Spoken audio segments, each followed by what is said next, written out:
Hello and welcome to the Cryptonaut podcast. I am Mark Sorzer. Hang out with me as always is Chelsea Fargnargler. Hell yeah, Ooh. you are Chris. Robert. Yeah. Comic- I'm outed. yeah, you're right. Yeah. Doc. That's not your name. Jeez Louise, bro. All right, Yeah. I'll let you take over from here, brother. So, Brother. I got just the most basic conceit because we have, decades of friendship between us, multiple decades between us, if you count us individually with each other. And it's been predicated on a lot of different things. Cinema, obviously music, a lot of things we can broach. But one of the foundational elements is comic books and our love of, the graphic form of storytelling. So basically, my simple posit to you guys would be, what are the different comic books, either because of writing, artwork, both elements, that took you from your childhood love of seeing superheroes and all the fun stuff that gets you in, and that made you as like a teenager, even a young adult, whenever, or at any point in your life, made you go, oh my God, I love this graphic art form, and it really like clicked hard. So, obviously, as I got older, the one that really captured me was The Dark Knight Returns. Of course. I obviously, think we're all going to agree on that. everybody's. Yes. But Yeah. I didn't stumble upon that until later. Mhm. I started right before Spawn. So I happened to just look up Spawn 1 because I wanted to see what year this that's was. got to be 90. 92 was Okay, Spawn, yeah. which makes sense because if I was 12 years old, obviously there was plenty of Marvel stuff, but then this whole Image thing happened, and I'm like, what is this? And it Yeah. was violent, and the stories weren't necessarily phenomenal, but the first couple issues were fairly good. The Image Revolution was a graphic delight. And it also it had to happen. Yeah, it had to happen. and it coincided too with the 90s X-Men run from Jim Lee, Sure. which was huge for me. Yeah. absolutely. And Willis Potencio, I might be saying his name wrong. He did X Factor. He was really good. Oh, Yes. yeah. Tashira, he was another great one. He did a lot of the old Ghost Riders. So obviously, The Dark Knight Returns and The Watchmen, all the classics, but Wolverine, I'm going to say probably Wolverine issue 50, which is the yellow cover with the die cut claws going through it. It's kind of Okay. getting into Weapon X territory. That was one that I ordered it and I got it and I'm like, oh fuck, this is just so good. And that launched me into the X-Men and Wolverine, which I was quickly pushed over into X-Force because I'm like, oh my God, X-Force is fucking amazing. Well, yeah. Sure. And then Spawn, Image, Death of Superman. Batman gets his back broken. Right. So I'm just gonna go with that Wolverine issue is probably the one that I'm like, fuck, this is insane. Absolutely. Just too much. I can dig that. That was. It's too much. I mean, it's a one single issue, but that's the launch. But I think that captures the real feeling of it because, for me, I collected X-Men comics a little bit when I was a kid. I'd get $5 from my grandma because I was an altar boy. Because I pleased the Monsignor, I shall be delivered a 5. And I would take it and I would buy candy. But I also remember seeing Wolverine for the first time on one of those old Chris Claremont. Yeah, dude. X-Men, and I'm like, His run was unbelievable. it was one of the best ones. It might still be the yellow tiger stripe suit because I'm pretty old, but with the blue shoulder pads. Yeah. And I just remember so I loved Batman because I loved the series growing up. No, same. And I took that shit to be gospel when I was really little. That was the first thing that got me into superheroes.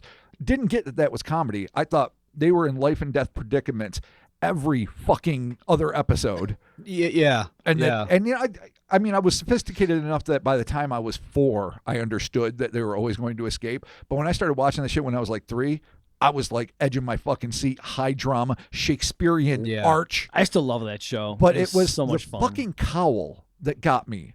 Before I realized what a badass he is and how he's on a constant trip for revenge and justice that he can never actually ever have. He can never feel satisfied by vengeance or justice. It was the fucking cowl.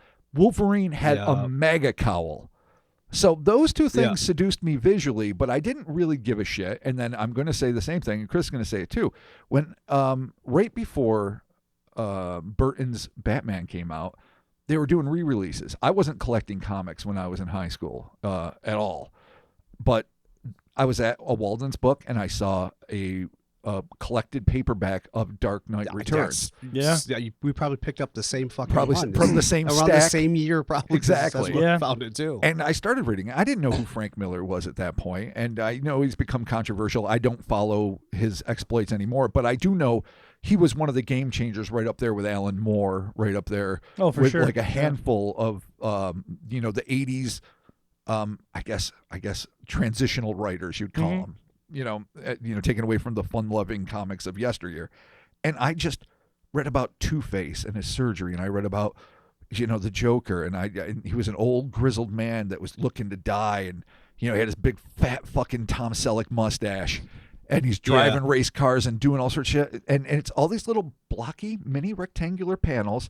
Nothing was flat. It was not like, I'm an art guy first and foremost. I've always been an art guy. Like 100%. one of the things that taught me how to draw was how to draw comics the Marvel way by Stan Lee and Buscema. I'm saying his name wrong. Kirby, classic and just splash pages. I'd copy that shit over and over again to kind of learn my style. This was not a visual masterpiece at all. It was little heads and blocks telling stories, if it's on television or in, which was then one of the occasional one of the splash devices. page. Yeah. And definitely. Yep. And I just remember reading it all in one night. I think my mom got it for me for my birthday. I'm like, she got me a fucking Batman comic? Yeah. I mean, okay. And, I remember I saw it there, and she's like, would you be interested in this? I'm like, yeah, I guess so. I mean, but I was okay. I was intrigued, but I wasn't into it. When I read it, it was like the fucking record scratch pause. Yeah. Like, I just didn't know that I could believe in these people, these characters as people. And to me, that was such a foundational shift, and I started craving it so hard that's where my deep dive came in. Yeah. Into like the grittier side of comics, which of course instantly led me to Frank Miller's Daredevil run. Of course. Which is my God, low end, yes, so good. barely have any superpowers, in the shittiest part of New York City, crime stories that's now being immortalized with the TV series and all that, with his relationship with Kingpin. But yeah, that was my gateway drug. The thing with just real quick about the Dark Knight, the one that really fucking got me, I remember the panel, I have it like it's in my head, is where he's fighting the mutant, and he says, "This isn't a mud pit.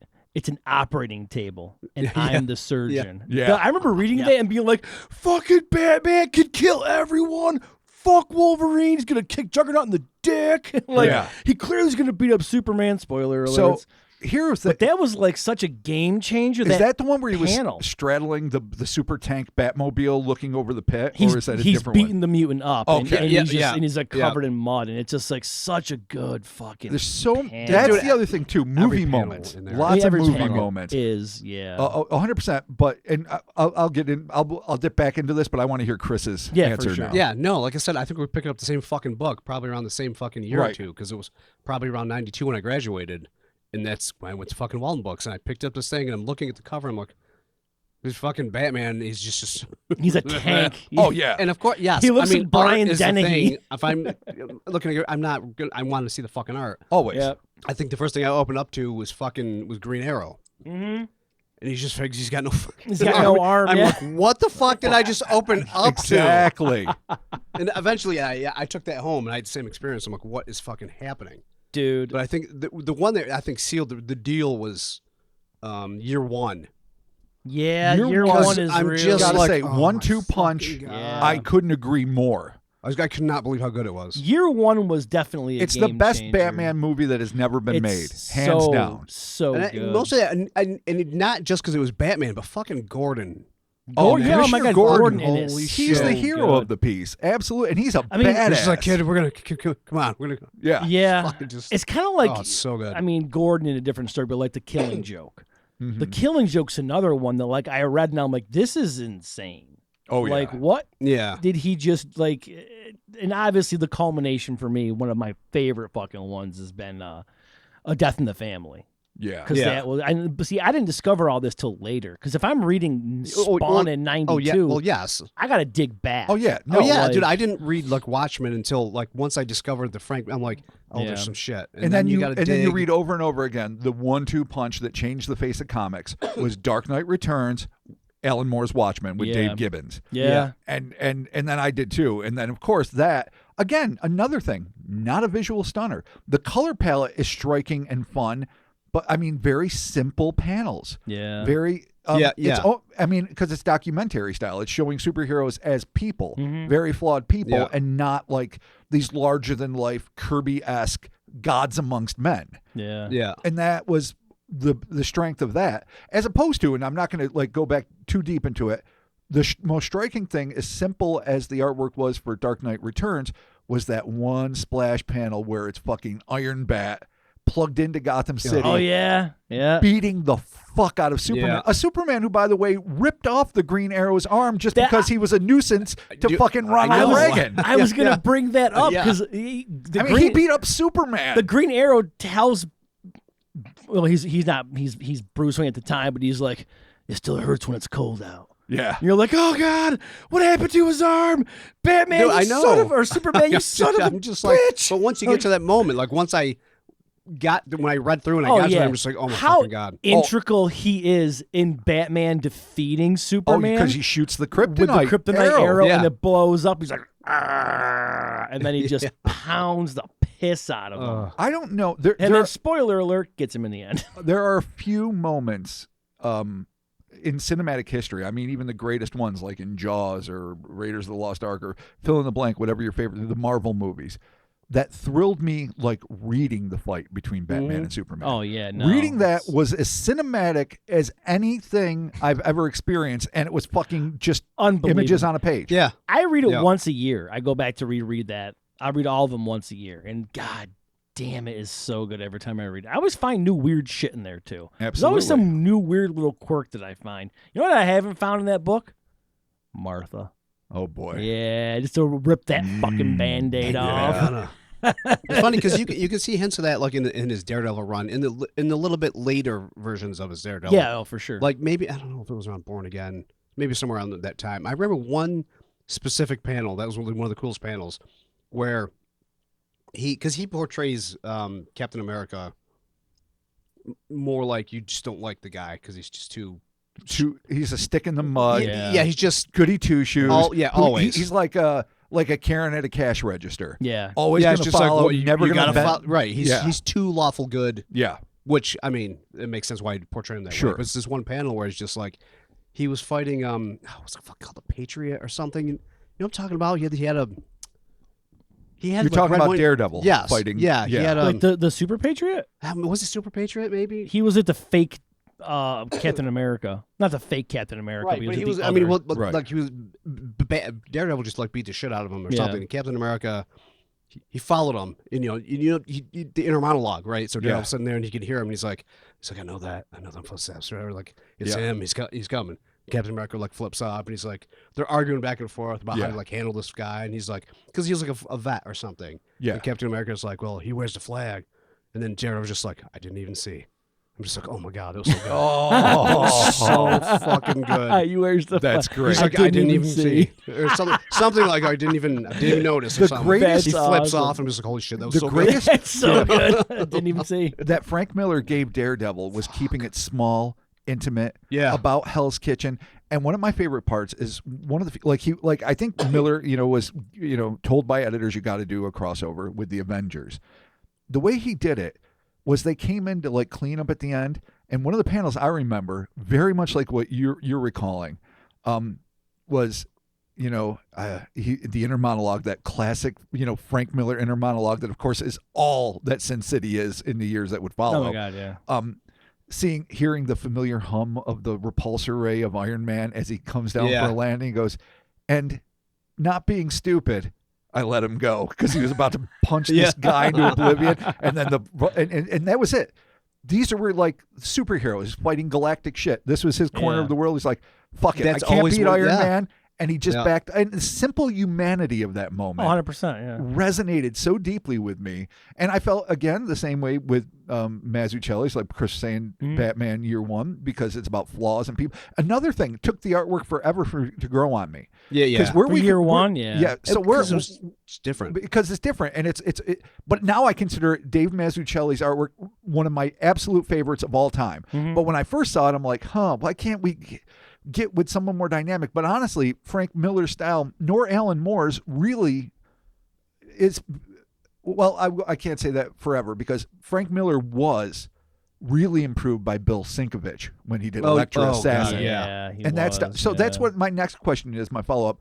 Who's the artist that first really seduced you into like reading? It's not just the characters and it's not just the colors. It is, I'm going to follow whatever you fucking draw regardless. And anyone wants to go ahead. I mean, I'm just gonna say it was Jim Lee. Really. Jim Lee was fantastic. I mean, no, I love the old stuff, but like I'm not an art guy. I'm a musician. Right. So when I read comics, like art is the thing. Sure. And so like when I just saw especially that X-Men stuff. Oh, it was so It was the sharpest, cleanest, most like. That was the Halloween of comics. No, I agree. It was the Iron Maiden. Like that's the one. I'm just it was like, both fuck, professional and bombastic.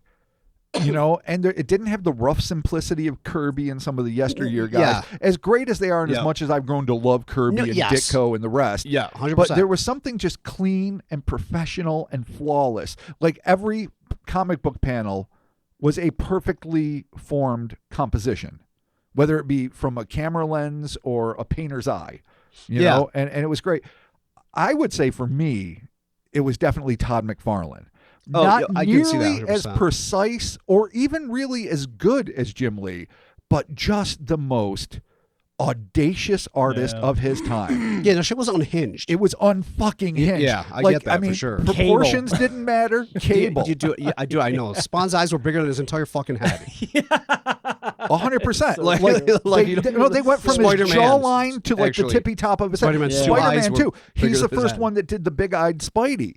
And he would put him in these like grotesque his gymnastic positions. His I get that Wolverine for sure. cowl starts like up here. Oh yeah, It's like zoom. it's obscene. No, I get it. Like- and it's almost bad. Like literally, he goes so far it's almost bad. And he had so many details that are just unnecessary, but I reveled in it. Like when he drew Batman's cape in one splash page where he's standing in a cemetery, and it must have more folds and angles. I have that. Than It's all year of two, MC Escher's fucking painted It put spans the together. entire skyline of Gotham City. Yeah.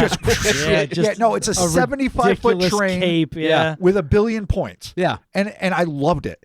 I also get loved, it. and we've used do this love reference that, a lot too. when we're potting, but I love the thickest Hulk that ever was. Like he drew the Hulk like he was a fucking blocky rectangle that was 4 foot tall and 11 feet wide. Yeah. And I don't even think I'm fucking up those proportions. No, like, it he's was the obscene. same way he draws a Juggernaut. He's just the same thing. exactly, He's yes. a brick. 100%. Or the Thing from The Thing, Fantastic Four. yeah, the Thing. His Doom, actually, McFarlane's Doom is really It's badass. hyper detailed. He gets all the grime around the eyes. Yeah. And you're like, we know what really. You know what's funny? happened. Just a quick sidebar about like all the Spawn figures, like that they made, like especially from McFarlane covers. Mm-hmm. Like if you bought the figures, they always came with like things to hold up the cape because You had to. You had to. Yes. all kinds of things to Yes. make sure, because otherwise it just wouldn't stand Dude, or I be have- on the thing where the gargoyle is or whatever. Dude, like you I just had have to. the it the was so Batman bad. Year 2, the one you're talking about. Yeah. The McFarlane, because McFarlane does toys, and Sure. I'm obviously a huge toy collector. Like I have that figure, and it comes with the cape, and it has special stands to hold the cape up. Of course, It's yeah. not just gonna tip over. Yeah. It couldn't It's possibly stand on its own. It's so cool. Yeah, and I would definitely agree with like McFarlane, Yeah. but I mean, like again, kind of like with the Dark Knight. Like when I start looking back into like Kirby stuff, Yeah. I've always loved Mignola. Sure. Yeah. But Kirby yeah. is the one that like you go back and you're like, God damn, this is amazing. It makes no sense. Oh, no. The art is unbelievable. And And- story wise, you're like, he was ahead of his time. Sure. Because I think he was just making it happen. Oh, 100%. Like he was just like, I'm gonna make this There are happen. stories, and I know you probably know them because you collect books on Kirby like I do, where he just would start drawing a fist and then an elbow and then like a fucking ankle. Yeah. And like kids that would watch him, like the friends of his kids would come over and just stare and wonder because he's the co-creator of Captain America and Spider-Man and all these things. Even though I don't think he's technically given credit for Spidey, but whatever. He would just draw all over the place, but just make it come together. His anatomy is garbage. His compositions are so bombastic that they are almost ludicrous. No, they are fucking absurd. And yet, I'm with you. When I was a kid and I first started seeing like Jack Kirby reprints, I'm like, geez, this was a time in comics, right? Yeah. As I get older, I'm like, holy fuck. Yeah. Like, he is Like- pop art at its essence. The psychedelic aspect of it that I don't think he meant to do. He just happened to draw it that way. That's how he drew it. It's like so dense and so thick, kind of like how Mignola draws. Like it just has this thick denseness to it. And then when you get into the colors, you're like, holy shit! Like the Forever People, like you're like, what in the hell?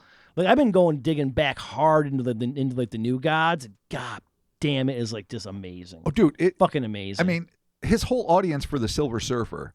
Oh, were fucking, my God, yeah. 100%. Acid tripping, long-haired college students, a kind of group that he would have no contact with or probably even have any time for. Right. But he was drawing in a way that appealed to them because they saw the raw intensity of his work, didn't care, where he came from, and he didn't care who was buying as long as someone was buying the comics. Yeah. So it worked out fucking perfectly. But on to Mignola, one of the things I've loved about him forever, besides the fact that he's one of those great writer-artist combos, which is pretty rare, is that it's all chiaroscuro.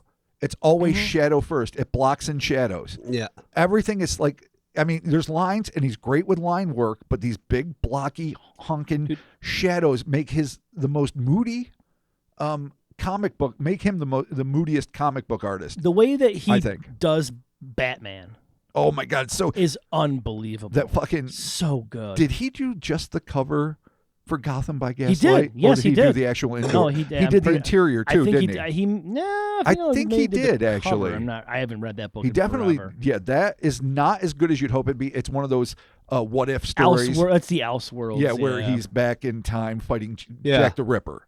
Yeah, So yeah. it's 1800s Oh Batman, no, steampunk Batman. it was Mignola. Yeah, I thought No so. shit, yeah. Because it was like, that's my first experience with it. And it was so dark. It was way pre-Hellboy.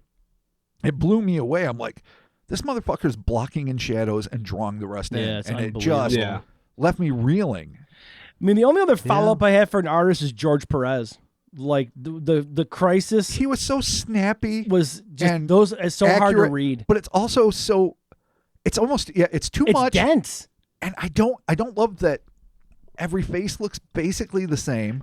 The way his I composition. But he was never dynamic. He was always just like 1,100 people standing Yeah, in a fucking room. yes, dude. Yeah. His composition for Crisis on Infinite Earths is like just you gotta like look and go, all right, so there's Zatanna, and then there's like It's always like a pick 'em out. yeah, every it's crazy. panel. But I just love Yeah. the way that he does the classic 100% classic Batman. I love the way he does Batman. I love the gray with the yellow and the blue, just simple to Yeah, the point yeah. Batman. Like he does him so fucking Oh yeah, well. no, he does the cleanest Batman of all of that era of artists Yeah, by far. totally. But on the other hand, not to kill it, but back to Bill Sienkiewicz, he did a hell of a Batman. He did. It's I so mean, yeah. What was it like? Arkham, one of the Arkham ones that he did that was just so painterly and gruesome. They're all like his shit was, and his stuff, like, Yeah, his shit was pretty intense But- too. She was like it's like reading a Silent Hill oh yeah, novel, but because the Batman and is in it. everything was it's like just all watching a spaghetti western, like it crazy. used to look on TV back in the '80s, where they stretch the picture out. Everyone's like impossibly yeah, tall and thin. Yeah. But one of my favorite pieces of his artwork is when he was a younger artist doing Moon Knight. Moon Knight was like that other gritty, down to earth New York superhero, even though he had like mystical backgrounds. No, And yeah. he drew like more normal, and that was actually more fascinating because he still composed impeccably. Yeah, Yeah. Was it So Arkham good. Asylum? What was the one that No, he he did? definitely he I think definitely it did was Arkham Asylum, Asylum. for sure. Yeah. I'm almost And that positive. Joker. I mean, that's one of the most So iconic cool. Jokers ever. No, yeah, it is. Yeah, the story's bad. The whole fucking Oh. everything about that is just fucking gross. So You good. got to take a shower after that fucking 100%. thing. Oh my god, it's fucking gross. No. I hate it. It's like 7 No, it's set in terrible. Gotham. Yeah. Yeah. Just like, oh my god. Awesome. All right, there you have it, man. A little That's comic the book deal. talk from Uncle Bobby. Leave your comments in the section below. Let us Sure. know what you think Who do about you this. love? Participate in the conversation. as I'm Writers, saying. artists, Yeah. whatever. Modern day stuff. Everyone knows I stopped reading comics in 92. Not There's- really, but de facto. A lot of really good modern day stuff, dude. Dude, I'm sure. A lot of the new Batman stuff is done really fucking I well, still dude. collect Mignola. really well. And I've still collected a few things over the years, but I usually wait till the books come out. I There don't was really a collect comics. Couple of dark times here and there, but for the most part, though, like I'm really impressed with like some of the newer stuff I'm reading. I'm like, goddamn, comics are back. Dude, I mean, talking about Chiaroscuro, Yeah, just like Mike Mignola, not to go in, but Frank Miller adopted Mike Mignola's style Oh, to 100%, do yeah. Sin City. Yeah. And he doesn't do it as well as Mignola, Right. nor is he the same draftsman that Mignola is. Well, But- yes. But in terms of unrefined, unapologetic, almost as bare bones as you can have it noir, you just can't beat it. Yeah, No, yeah, you yeah. can't. It is just hyper masculine, almost asinine. It's almost parody. But it hits the spot in the No, ways like an old Right. episode of Peter Gunn, it hits the spot. Right. Totally. Awesome. Yup. All right. Well, there it is. Thank you so very much. Yo. And weekly podcast. Check it out. We'll be talking to you soon. Right. It has nothing to do with what we just talked about. No, Whatever. yeah. Not at all. These are little offshoot Little ideas, offshoots. things that we Yeah, love. no, it's YouTube. It's all bets are off. All bets are off. Let us know what you think. Peace.